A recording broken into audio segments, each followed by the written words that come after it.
Damai sejahtera Allah Bapa yang melampaui segala akal, itulah yang memberkati hati dan pikiranmu di dalam Kristus Yesus Tuhan kita. Amin. Shalom untuk kita semua.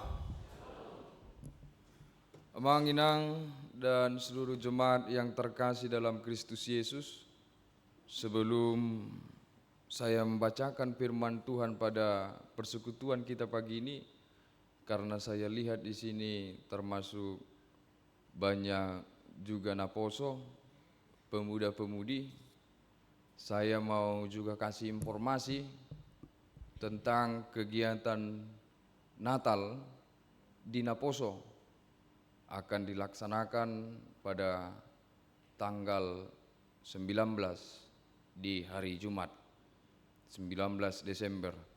Jadi kami sangat berharap supaya semua teman-teman Naposo mau ikut berpartisipasi dalam kegiatan Natal kita. Boleh dalam liturgi, boleh dalam persembahan lagu pujian, puisi, atau apapun itu yang bisa ditampilkan di acara Natal Naposo kita. Dan jadi bolehlah nanti termasuk yang bukan warga jemaat kita pun boleh ikut. Bisa dihubungi nanti Ketua Natal Jakob Marbun, bisa dihubungi juga Ketua Naposo Maria Hutasoid, atau bisa juga dihubungi saya, Pendeta Sormin, supaya memberi informasi kepada panitia Natal. Itu informasi tambahan mengenai Natal Naposo. Dan sekarang kita akan mendengarkan firman Tuhan yang tertulis di Maleakhi 1 ayat 1 sampai ayat yang ke-6. Begini firman Tuhan. Ucapan ilahi, firman Tuhan kepada Israel dengan perantaraan Maleakhi. Aku mengasihi kamu, firman Tuhan. Tetapi kamu berkata, dengan cara bagaimanakah engkau mengasihi kami? Bukankah Esau itu kakak Yakub? Demikianlah firman Tuhan. Namun aku mengasihi Yakub, tetapi membenci Esau. Sebab itu aku membuat pegunungannya menjadi sunyi sepi, dan tanah pusakanya kujadikan padang gurun. Apabila Edom berkata, kami telah hancur, tetapi kami akan membangun kembali reruntuhan itu, maka beginilah firman Tuhan semesta alam. Mereka boleh membangun, tetapi aku akan merobohkannya, dan orang akan menyebutkannya daerah kefasikan, dan bangsa yang kepadanya Tuhan murka sampai selama-lamanya. Matamu akan melihat, dan kamu sendiri akan berkata, Tuhan Maha Besar sampai di luar daerah Israel. Seorang anak menghormati bapaknya, dan seorang hamba menghormati tuannya. Jika aku ini bapa, di manakah hormat yang kepadaku itu? Jika aku ini tuan, di manakah takut yang kepadaku itu? Firman Tuhan semesta alam kepada kamu, hai para imam yang menghina namaku, tetapi kamu berkata, dengan cara bagaimanakah kami menghina namamu? Demikianlah firman Tuhan.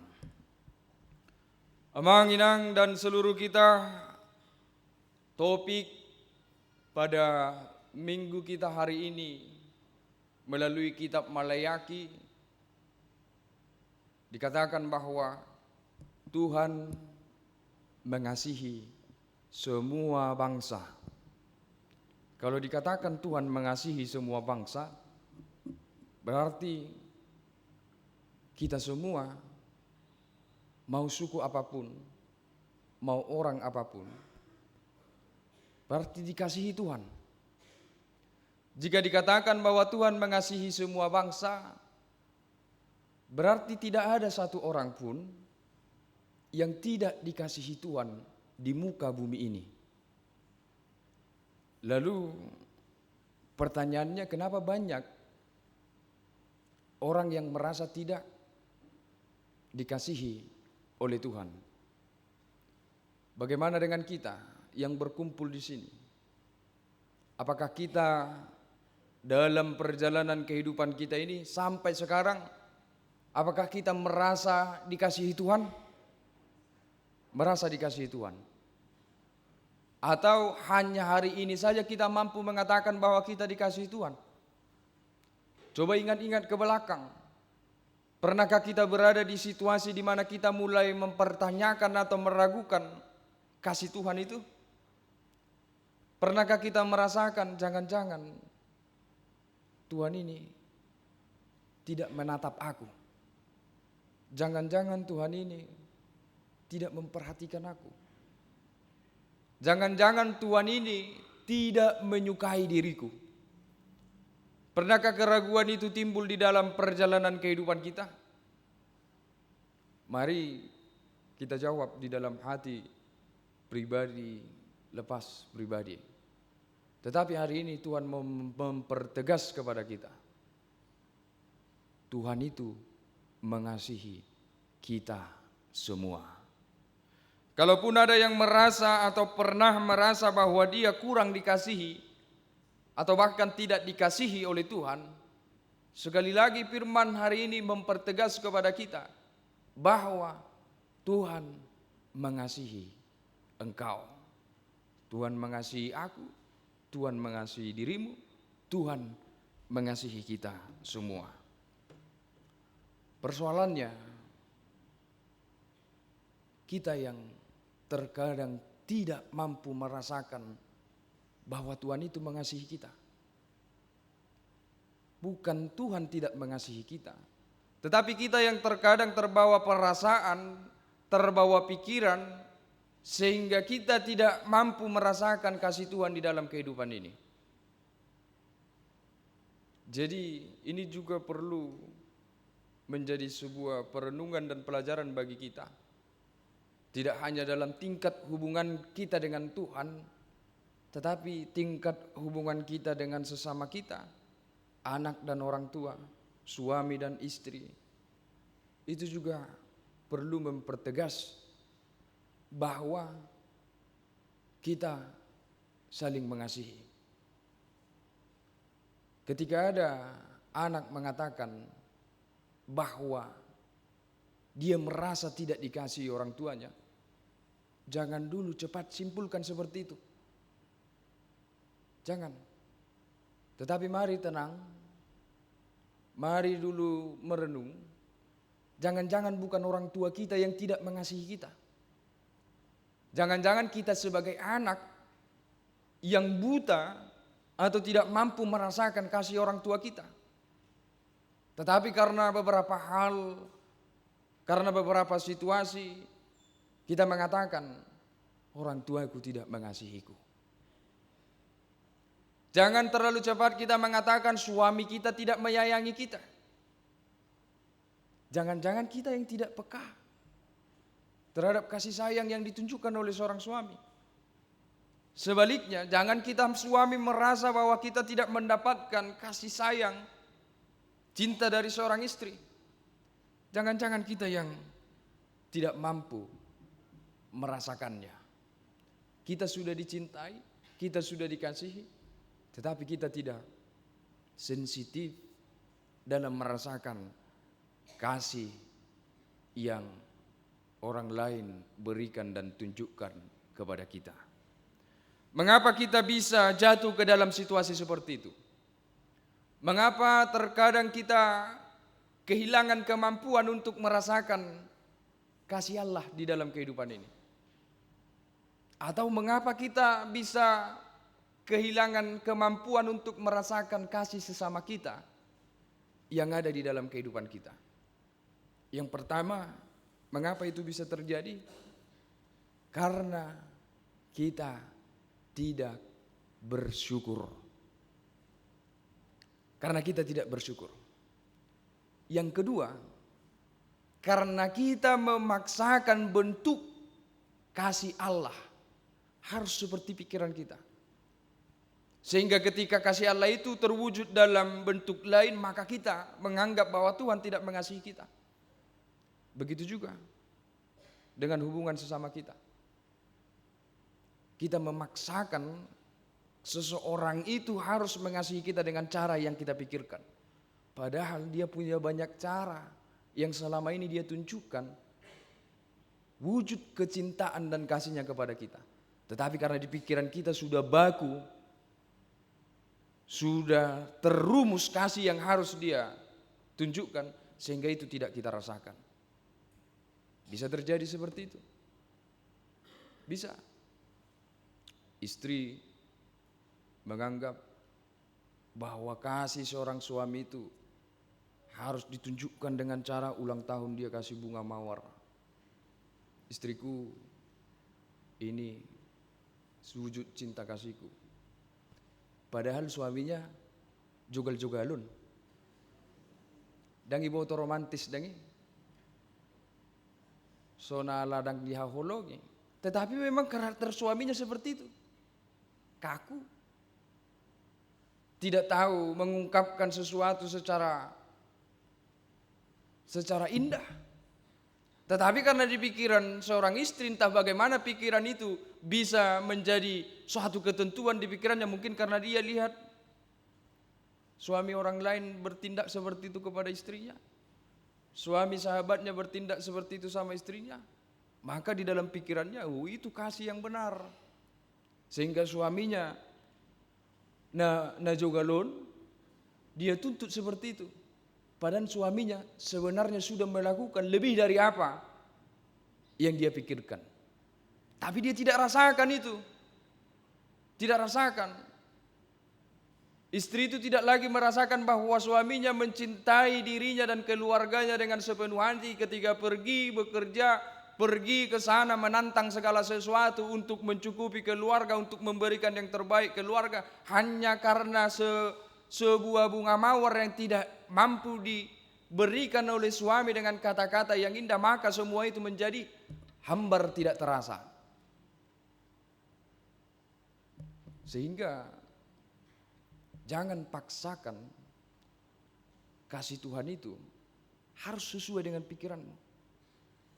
Tetapi imani dan percayailah bahwa sampai kapanpun Tuhan itu mengasihi dirimu. Ketika kepercayaan itu sudah kita bangun, maka hal-hal yang kecil sekalipun akan mampu kita rasakan sebagai bentuk kasih Tuhan. Holan marho sape hitan waheng nungatadoki bah holong ni Tuhan itu awate. Hanya kita mampu melangkah bah holong ni Tuhan itu awate. Itu yang tidak bisa kita lihat dalam kehidupan kita. Sering kita lupa melihat betapa banyak kebaikan Tuhan sebenarnya di kehidupan kita. Hanya karena sesuatu yang di pikiran kita ini tidak terwujud, maka kebaikan Tuhan itu seakan-akan tidak ada di dalam kehidupan kita. Yang kedua, manginang, kita tidak mampu bersyukur. Saya mungkin berani katakan ini persoalan yang dimiliki mayoritas kita di dalam kehidupan ini. Kita tidak mampu mensyukuri hal-hal baik di dalam kehidupan ini. Kita sering lupa untuk mengucapkan bahwa sekecil apapun kebaikan yang di dalam kehidupan kita ini harus kita syukuri. Tapi sebaliknya kecenderungan kita justru ada persoalan yang kecil Kita lebih menaruh perhatian ke situ sehingga semuanya menjadi rusak. Tidak mampu lagi bersyukur. Sebenarnya persoalannya kecil, berkatnya banyak.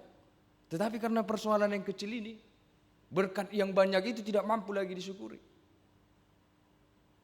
Dan itu bisa terjadi di semua aspek kehidupan kita.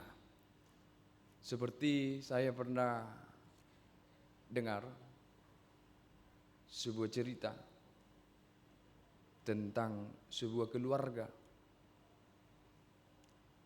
Mereka berencana untuk menghadiri sebuah pesta pernikahan.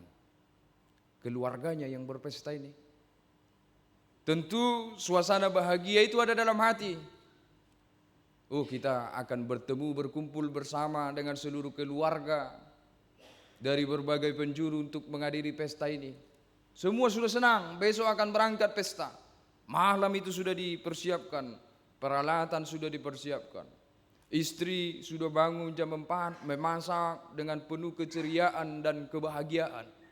Anak-anak dibanguni, suami dibanguni, semua sarapan. Begitu menyenangkan perbincangan ini tentang acara pernikahan yang akan mereka tempuh. Oh, nanti kita jumpa dengan tulang di sana ya. Oh, dan segala macam. Oh iya, iya. Sahut, mangan nasida. Semua sudah selesai. Barang dimasukkan ke mobil. Anak-anak masuk, istri masuk. Suaminya ambil kunci, hidupkan mobil.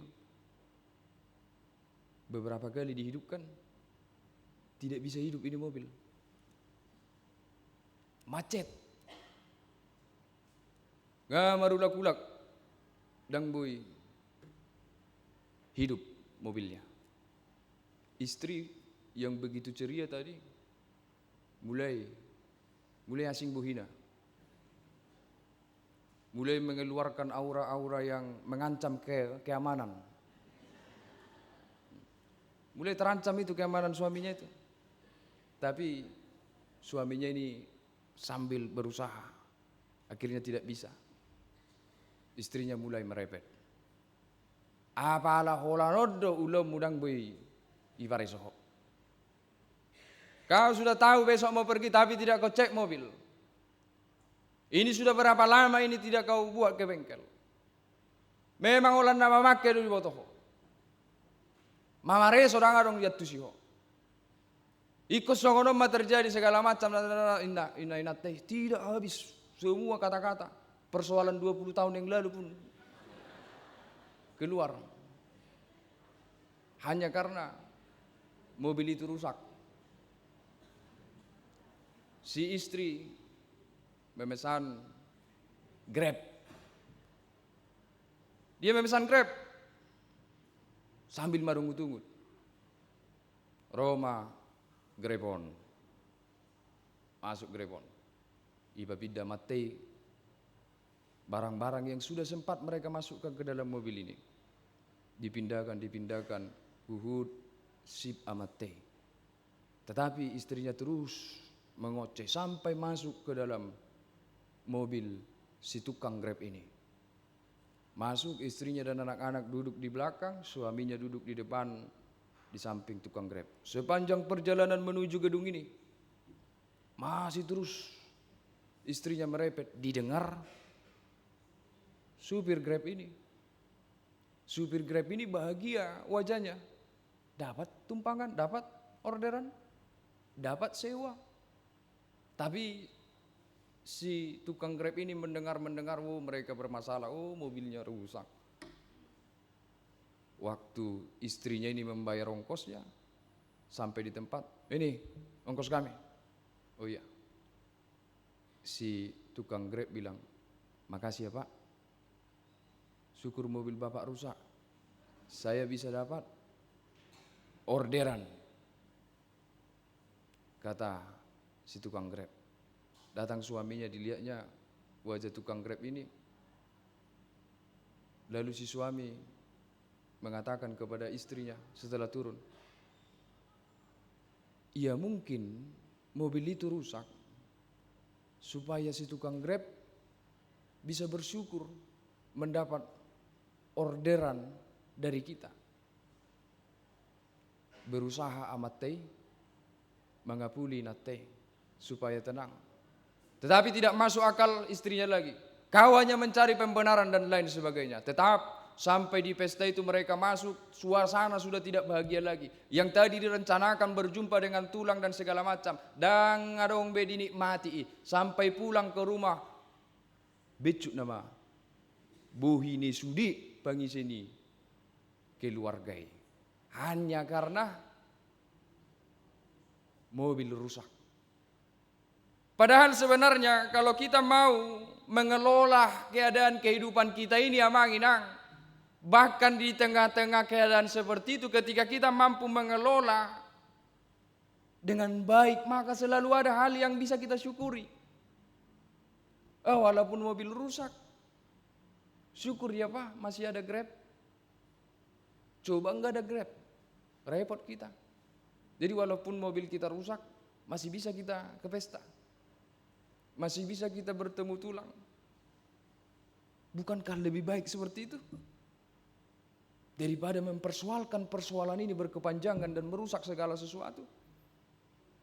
Atau bukankah lebih baik seperti suaminya tadi? Mungkin walaupun kita rusak, tapi setidaknya ada yang menjadi terberkati karena situasi ini. Ada yang dapat kehidupan, ada yang dapat order, dan lain sebagainya. Kita lihat, sebenarnya perjalanan kehidupan kita ini tergantung bagaimana kita mengelolanya. Bagaimana hati ini dengan bijaksana menyikapinya. Bagaimana pikiran ini dengan bijaksana meresponnya. Apapun kebahagiaan, apapun kesenangan yang kita alami, kalau hati ini tidak mampu mengelola dengan baik, dia akan rusak. Karena apa? Karena akan selalu ada masalah, manginang. Akan selalu ada yang tidak pas di hati dan di pikiran ini. Akan ada yang tidak bisa kita dapatkan. Akan jumpa di mana rencana kita tidak sesuai dengan yang kita pikirkan. Kalau kita tidak mengelola itu dengan bijak, maka kita tidak akan mampu bersyukur. Yang terjadi hanya marungut-ungut, hanya perbedaan, hanya ketidakmampuan memiliki kedamaian dan lain sebagainya. Sehingga kehidupan itu terasa sangat-sangat berat. Jadi milikilah hati yang mampu bersyukur. Kalau itu sudah kita miliki, setidaknya setengah dari beban kehidupan ini sudah berhasil kita pikul. Karena dengan bersyukur kekuatan itu ada. Karena dengan bersyukur pengharapan itu ada. Karena dengan bersyukur kenikmatan itu lebih dekat kepada kita.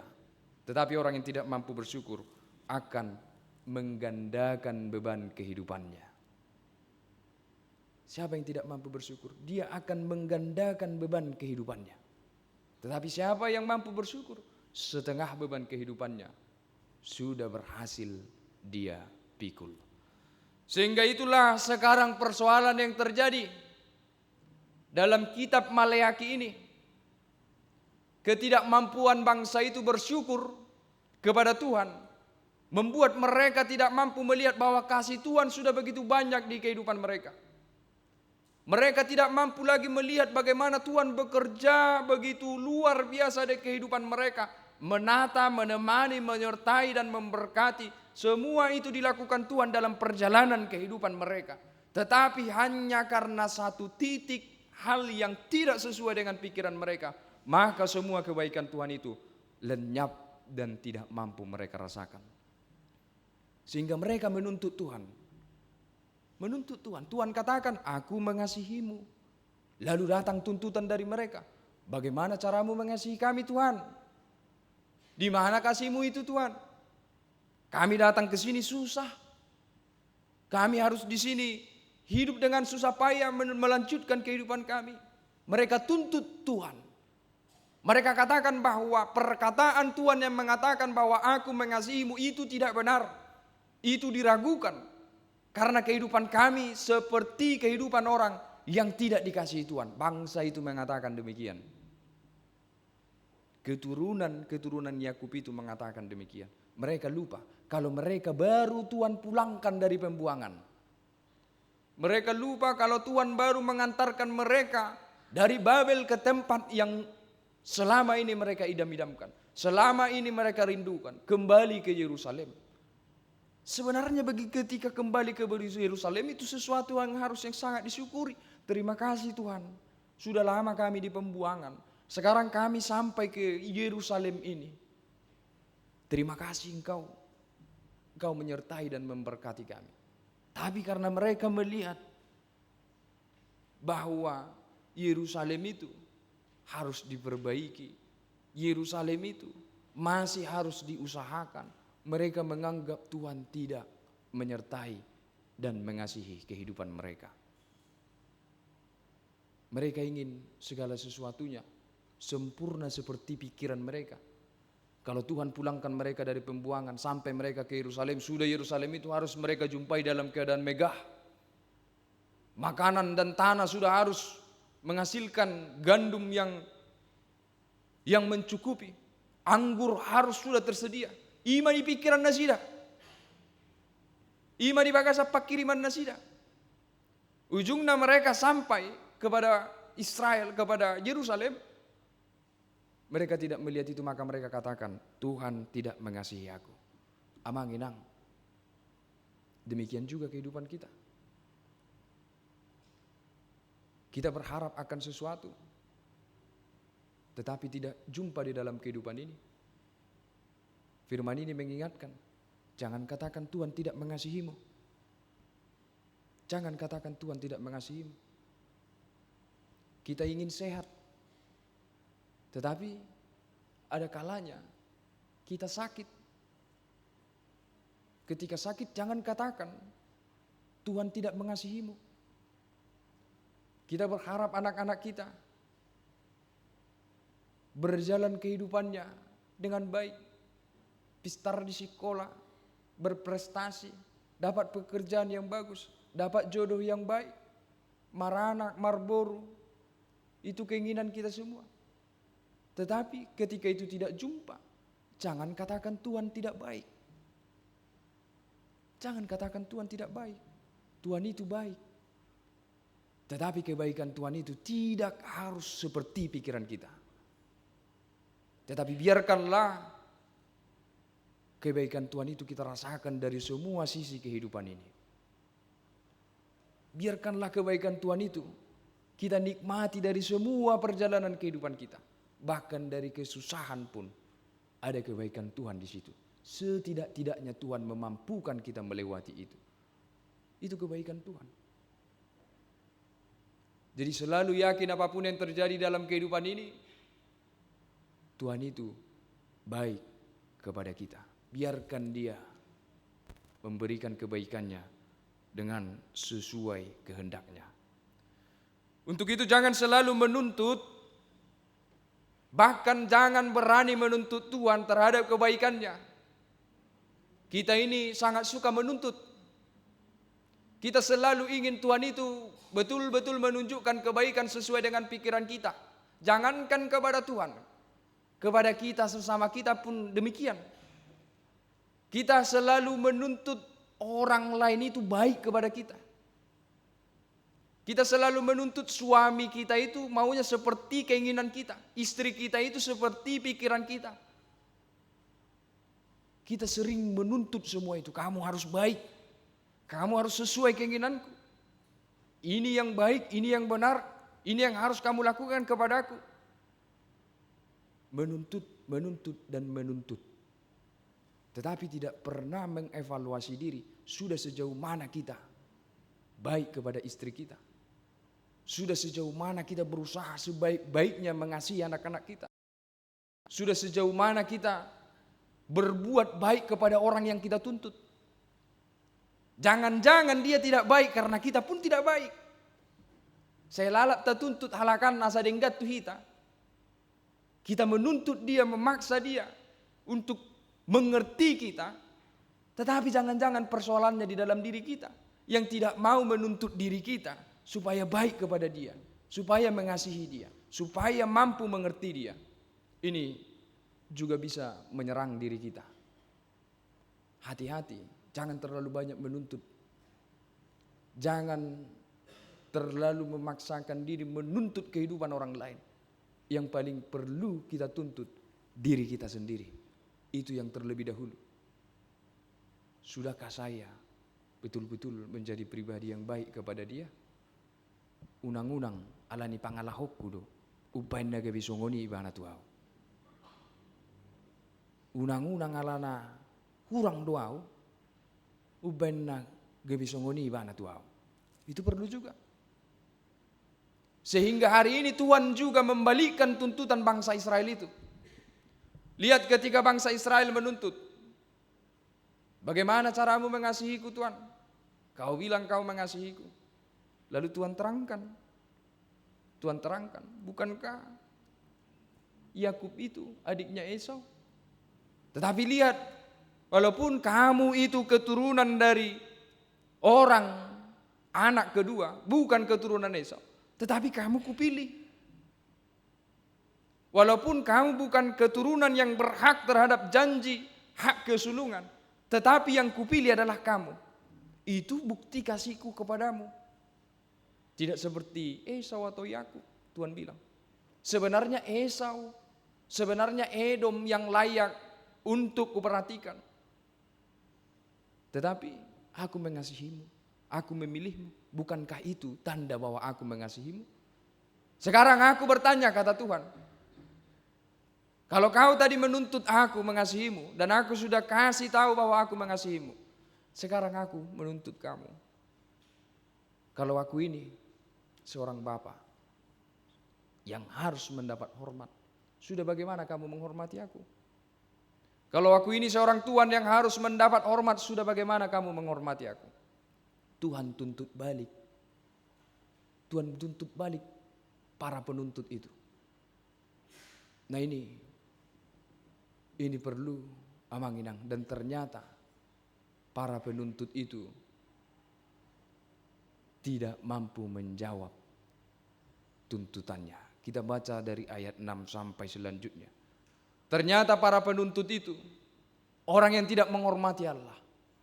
Ternyata para penuntut itu orang yang mengkhianati Allah. Ternyata para penuntut itu orang yang bermain-main dengan Allah. Sehingga di ayat 7 dikatakan, kamu membawa roti yang cemar ke atas mezbahku, tetapi kamu berkata bagaimana kami mencemarinya. Mereka tidak sadar kalau mereka selama ini berbuat tidak baik, tetapi menuntut. Daku boto sapaketi, jadi molo somal nadang adong pabayan, gudang dutuntutan non. Daku boto manang nasapake pangalau si songoni. Kalau dia berbuat tidak baik, kalau dia berbuat yang bahkan berbuat yang jahat, dia cenderung menuntut orang lain baik, memaksa orang lain supaya baik, padahal dia jahat. Itu egonya tinggi. Ego-ego orang seperti itu sangat tinggi. Tapi mari kita hari ini diingatkan, jangan berani menuntut Tuhan. Tuntut dulu dirimu. Sudah sejauh mana kita menghormati Tuhan? Sudah sejauh mana kita mengasihi Tuhan? Sudah sejauh mana kita berbakti, berterima kasih kepada Tuhan? Alani di bagasan ngoluta sadario namanginang. Mungkin banyak hal-hal yang di luar pikiran kita hadapi hari ini di kehidupan kita. Mungkin banyak hal-hal yang kita inginkan belum kita jumpai di dalam kehidupan kita. Tetapi jangan jadikan itu alasan untuk mengatakan Tuhan tidak baik. Tetapi jadikanlah itu alasan untuk mengintrospeksi diri kita. Jadikan itu alasan untuk mengevaluasi diri kita. Kenapa sampai sekarang kita seperti ini? Jangan kambing hitamkan orang lain. Jangan kambing hitamkan Tuhan. Tetapi bawalah ke dalam perenungan diri. Hutagam dinggana kayanakuku. Ape masalah dugan upari ibain. Bahasa sunguniate. Nahurang dosa lilingon perhatiakku. Nahurang dosa lilingon podakku. Nahurang dosa lilingon akan adingga kubatudu tu akagelekon. Uben na sunguni. Jangan langsung menyalahkan orang lain.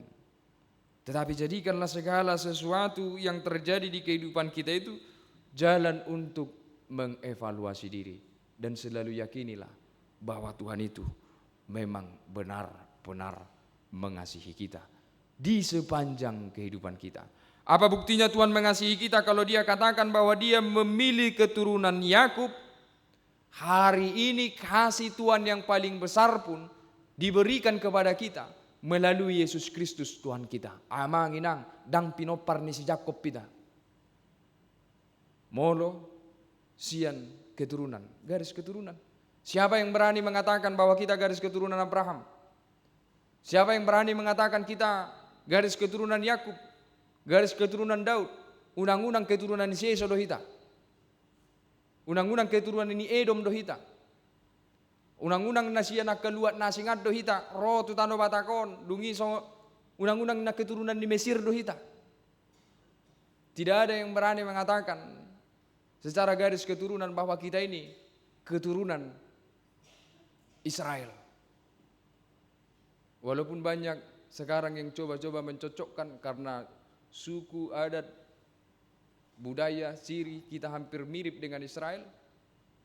Tetapi tidak ada yang bisa memastikan bahwa kita itu adalah garis keturunan dari orang Israel. Igung tapi nggak berbeda dengan doa ala Israel. Si malolong tapi nggak berbeda doa ala Israel. Sudah berbeda. Tetapi walaupun kita bukan keturunan Israel, itulah berkat dan kasih yang paling besar Tuhan berikan kepada kita. Yesus Kristus.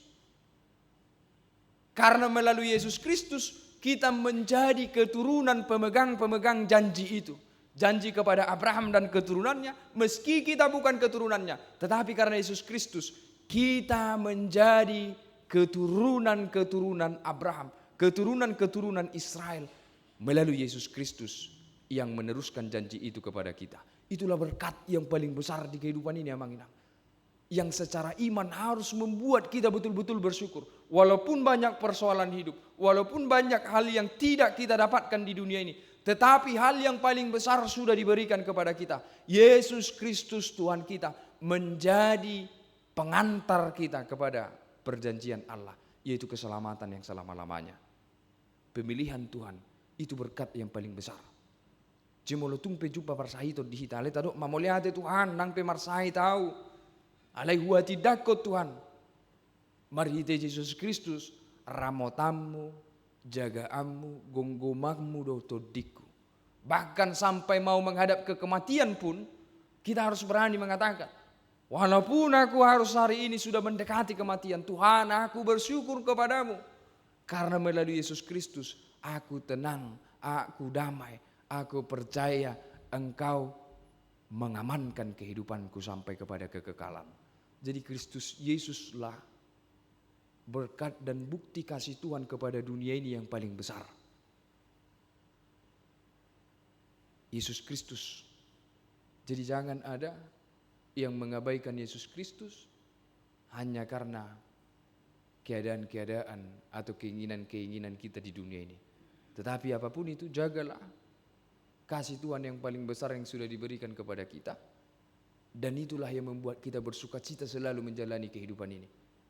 Bersyukur selalu menjalani kehidupan ini. Karena Kristus Yesus diperkenankan kita terima dan kita percayai. Jadi mau jumpa masalah, setidaknya rasa syukur kita karena mengenal Yesus Kristus itu memberi kekuatan kepada kita untuk menghadapi setiap persoalan hidup itu. Untuk itu, amang, inang, dan kita seluruhnya, kalau hari ini kita mengaku dan kita mensyukuri kehadiran Yesus Kristus, bukti kasih Allah yang paling besar dalam kehidupan kita. Tetapi kita harus tahu juga bahwa sebagai pemilik Yesus Kristus, sebagai orang yang sudah menerima Yesus Kristus, maka kita juga harus mengatakan atau memberikan kepada semua orang rasa syukur kita supaya mereka juga merasakan kasih Allah di kehidupan mereka. Tuhan itu mengasihi semua bangsa. Ingat, tidak hanya mengasihi dirimu. Tuhan itu mengasihi semua orang. ingat tidak hanya mengasihi diriku. Kalau Yesus Kristus hadir untuk seluruh dunia, kalau Tuhan mengasihi seluruh dunia, semua bangsa, maka saya yang telah menerima kasih Tuhan harus mampu menyatakan kasih itu kepada orang lain juga. Songon epistel tanaking masih haulongan mahamu. Jadi kalau jumpa orang lain, siapapun itu, mau dia hitam, mau dia putih, mau dia rambut lurus, mau dia rambut keriting, mau dia agama Islam, mau dia agama Buddha, mau dia bukan orang Batak, apalagi orang Batak, mari tunjukkan kasih itu kepada mereka. Supaya apa? Supaya mereka juga merasakan bahwa Tuhan itu betul-betul mengasihi semua orang. Tetapi kalau kita hanya menyimpan kasih itu pada diri kita sendiri, kalau kita egois terhadap kasih itu, maka orang lain juga tidak akan merasakan kasih Allah. Dan ketahuilah, siapa yang merasa bahwa Tuhan hanya mengasihi dirinya atau hanya mengasihi kelompoknya, dia sedang tidak bertuhan dengan baik. Siapa yang hanya merasakan bahwa Tuhan itu mengasihi dirinya atau mengasihi kelompoknya, Tuhan yang sedang dia kenal adalah Tuhan yang salah. Tuhan yang dia kenal adalah Tuhan yang salah. Karena Tuhan yang dia kenal, bahkan firman kita mengatakan mengasihi semua bangsa. Kalau kita hanya merasa bahwa Tuhan mengasihi kelompok kita, diri kita, maka Tuhan yang kita kenal itu Tuhan yang salah. Tuhan yang benar itu mengasihi semua orang. Sehingga kita pun sebagai umatnya, mari mewujud nyatakan kasih itu kepada semua orang. Bagaimanapun responnya, terserah mereka. Yang jelas kita sudah menunjukkan kasih Tuhan. Betapa bahagianya ketika ada orang yang lain mengatakan karena perbuatan baik kita, karena pengenalan kita terhadap Kristus, ada perbuatan baik yang kita lakukan kepada mereka. Mereka mengatakan, Alhamdulillah. Walaupun itu diucapkan, setidaknya itu sudah luar biasa. Mereka mengasakan kasih Tuhan. Bagaimanapun responnya, bagaimanapun reaksinya, yang jelas kita sudah menunjukkan dan mengalirkan kasih Tuhan kepada semua orang, tidak hanya kepada kelompok kita. Termasuk seperti yang disampaikan Amang Hutajulu tadi, bukan hanya kepada orang waras. Bukan hanya kepada orang waras kita mau menunjukkan kasih, bahkan kepada orang yang ODGJ, Natal kita juga diarahkan untuk menunjukkan kasih. Undang-undangan non songon dari dia manguta Juli. Ada saja yang tersentuh nanti, akhirnya menjadi sehat, menjadi sembuh. Boy do masa songoni boy, sotaboto songo dia di Batamangula. Hanya dengan kehadiran kita yang di luar pikiran kita, bisa saja ada yang sadar. Ale pangiduan sotungga behita na terpengaruh natu sanate. Seperti yang dikatakan Abang Utajulu tadi, jangan juga jadi kita yang terpengaruh nanti setelah kita pergi ke sana. Pulang-pulang ke sini, holan namekke lulauta, dangan pedongat namekke lulauta. Unang sape songoni. Tetapi marilah karena Tuhan sudah mengasihi kita harus tunjukkan kasih itu ke semua penjuru kehidupan kita, kepada siapa yang kita jumpa. Jangan terlalu panjang berpikir, karena dikatakan kita harus mengasihi semua orang, seakan-akan kita harus menunjukkan kasih yang besar. Tidak.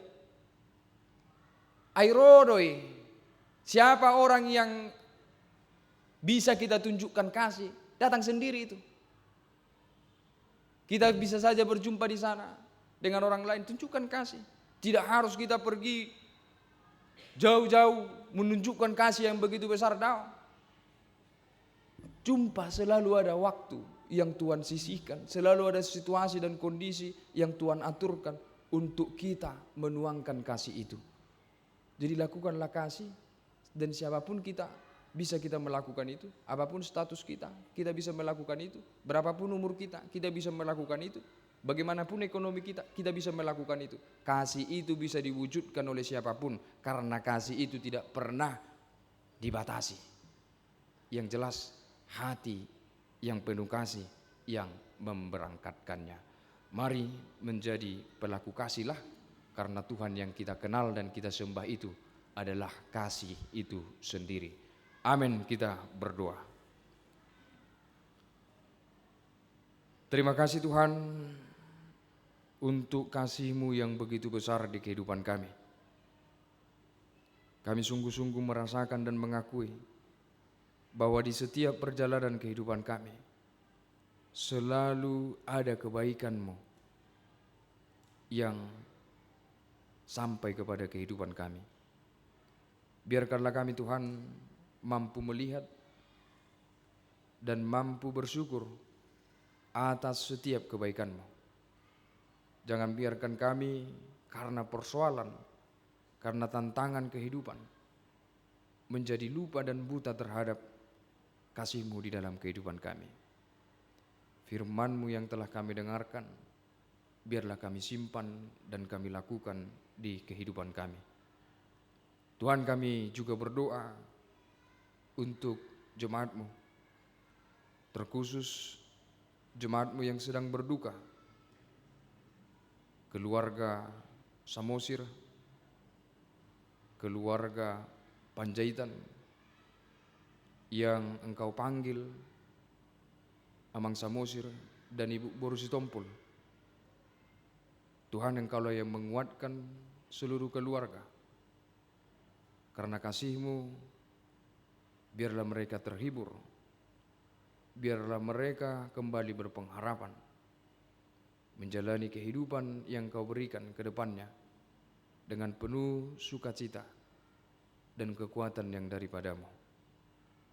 Tuhan, kami juga berdoa untuk seluruh jemaat-Mu yang sedang di dalam keadaan sakit, dimanapun saudara-saudari kami yang sedang sakit, dan apapun rencana atau proses pengobatan yang mereka laksanakan, biarlah kasih karunia-Mu yang memberkati mereka. Berikan kesembuhan kepada mereka Tuhan, berikan kekuatan kepada mereka, dan biarkan juga mereka melihat kasih-Mu di tengah-tengah keadaan mereka yang sedang mengalami sakit. Tuhan, kami juga berdoa untuk seluruh jemaat-Mu, pribadi lepas pribadi, yang sedang dalam pergumulan, sedang dalam kesulitan, apapun itu Tuhan. Kami percaya ketika kami menyerahkan segala sesuatunya kepada-Mu, ketika kami melibatkan Engkau di kehidupan kami percaya Tuhan, kami punya kekuatan, kami punya kebijaksanaan untuk menghadapi segala sesuatunya. Untuk itu Tuhan, sertai seluruh jemaat-Mu di setiap perjalanan kehidupannya. Tuhan, juga kami mau berdoa untuk gereja-Mu HKBP Bandung Reformanda ini. Di setiap program, terlebih program Natal, biarlah Tuhan Engkau yang menyatukan hati kami supaya melaksanakan Natal dengan penuh sukacita. Ajarkan kami supaya di momen Natal ini kami semakin bertumbuh di dalam kasih-Mu. Berkati seluruh panitia Tuhan yang telah dipilih oleh gereja-Mu, supaya dengan kebijaksanaan yang daripada-Mu mengaturkan seluruh kegiatan Natal di tengah-tengah gereja-Mu. Tuhan, kami juga mengaku bahwa kami penuh dengan kekurangan. Kami punya banyak dosa kepada sesama kami, kepada keluarga kami, terlebih dosa-dosa kami di hadapan-Mu. Apapun itu Tuhan, biarkanlah kasih karunia-Mu menghapuskan semua dosa kami. Layakkanlah doa kami ini hanya di dalam nama anak-Mu Tuhan Yesus Kristus, Juru Selamat penebus kami. Amin.